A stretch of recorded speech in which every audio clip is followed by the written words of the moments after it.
every election's important. We're doing very well.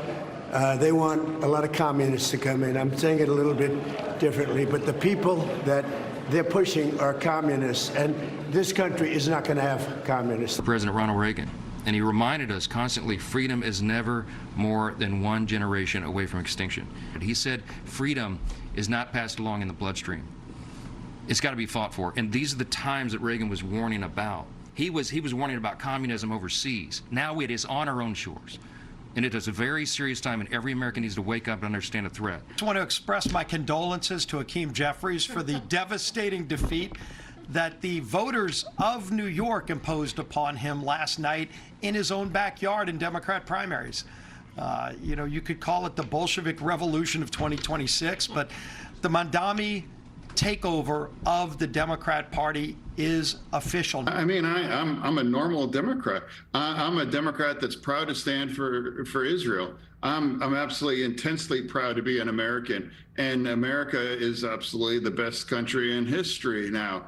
But there's people like Chevalier that she just got elected. You know, she wants to abolish ICE, police, the border, and prisons. You know, all these outrageous kinds of things.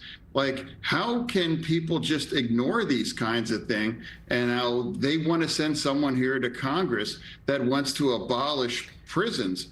That was President Trump, Speaker Mike Johnson, House Majority Leader Steve Scalise, Democrat Senator John Fetterman slamming the clear and present danger, the rise of socialism and communism in the Democrat Party. Reagan had warned about this. Over 35 have won primaries nationwide this year, 3 for the House out of New York. Joining us now, former counselor to President Trump, Fox News contributor Kellyanne Conway.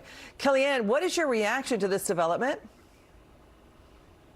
The reaction, Liz, thanks for having me tonight, is that President Trump's endorsement is still the most important. He's got over 340 successful endorsements in this cycle. Mandami has a few. Mandamis are dangerous. I think the Democratic Party is going towards socialism, but the country is not. Even CNN's own polling, Liz, shows that Democrats are 17 points more likely to favor socialism than not, and the rest of the party is minus 27. So that's a 44% delta. This is a party problem. I just want to remind folks, you're looking at 3 radicals on the screen, but forget their personalities, listen to their policy positions. And the one woman is particularly odious and dangerous. She went to an October 7th celebration. She went to a celebration after October 7th, 2023. She denies that 9/11 was that it had happened. She said it was justified, inside job. It's just not her just social media posts. It's things that she has said recently. So I think the Democrats need to reckon internally, and the Republicans shouldn't stand by and say, oh, let them eat themselves alive. Don't get in their way if they're shooting themselves in the feet. We need to stand up against these horrible ideas, anti-Israel, anti-America. Liz, we should all be concerned that in New York City, in Brooklyn, on Tuesday night, instead of shouting USA, USA, the night before President Trump is opening our America First celebration, they're screaming DSA, DSA, Democratic Socialist of America. This is not who we are, and we all need to stand unified against that. Yeah, I mean, millions of Americans are fleeing these socialist kind of Democrat-run states for Republican states. They're not going to get the midterms. They're going to lose the swing states. Independent voters don't want it. The majority of voters don't like it at all. That's Gallup polling as well. You're talking about New York socialist Daria Lisa Avila Chevalier. She was on MS Now. She's saying her problems with affordability motivated her run. Kellyanne, she's not been in the workforce. She's been a college student for 14 years. She's been in college. She favors seizing private property. You're right, she is pro-Hamas. She co-founded a pro-Hamas group, barbaric terrorists that did that vile attack on Israel in 10/7. You know, she led the protesters at Columbia University to call for death to America. But she's not even from New York. She's from Florida. So is another socialist who is from Texas. What do you make of all that? Well, they're all crazy. She's about the only person I know moving from Florida to New York and not in the other direction, but I guess because she's a socialist, not a capitalist. Liz, look, this is serious stuff, and I'm happy that even someone like James Carville, John Fetterman, few and far between, but speaking out against it. We all noticed with Graham Plattner, like, what was going to be the next thing that would make the Democrats say, oh, he's still fine.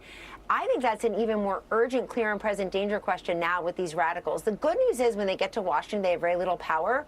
They have a lot of microphone, megaphone time. They live online. The woman you just described, that explains so much, Liz, that she's been in college for 14 years because she literally is looking down and reading other people's notes. It's very scary that a congresswoman, a would-be congresswoman, cannot just speak on her own feet about what she believes. We already have Mazie Hirono and Kamala Harris to look down at things other people read. So it's very dangerous, and I think we all need to speak up against it and take it seriously, Liz. I don't think we took Mamdani seriously enough. Everybody belittled him, including me, man-child Mamdani.